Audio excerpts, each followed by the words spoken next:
argitasun berezia zeukan batetik eta bestetik euskara ezagutzen zuen bai testuetan eta bai ahozkoan inor gutxik bezala, ez? Orduan oraindik ez da, nire ustez berak egin zituen alorretan ez da gainditu, atalka bai, baina orokorrean ez. Txelena izan zela, ez dakit lehenengoa, baina atzera begiratzen egiazki euskarari zientifikoki esango genduke gaur, garai hartan ez zuten hitz hori erabiltzen, baina metodoa behar bezala erabilia eta ez edonola euskara deskribatzen hasi zen norbait. Orduan mugarri itzela da. Mitxelena hizkuntzalari historikoa izan da, oso ondo jabetuta zegoen gure garaietan hizkuntzalaritzak garaikidearekin zer gertatzen ari zen.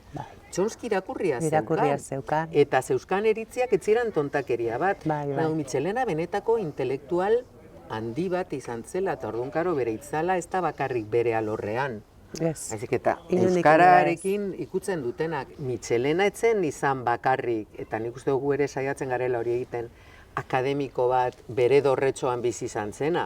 Denok dakigu Zaldierok bestela esan arret. zelako liskarrak eta nola sartu zen, eta euskara batua gaur egun hemen baldin badaukagu, neurri handi batean eskerrak Mitxelenaren neurriko hizkuntzalari bat zegoela tartean sartuta, garai hartako gazteekin, Sarasola, Aresti, gazte behar bada inbeste etzekiten, baina borondate itzela zeukaten gazteekin Mitxelena bezalako norbait zegoela, ze hartu zituen erabakiak garai hartan eskandaluzkoak izan ziren. Erabat. Azkarra zen alde horretatik nik uste. Orduan borroka latzena Gipuzkoa Bizkaia zen, eta hortik atera zuen, eta hori oso urrats interesgarria izan zen, esan dezagun politikoki, ez?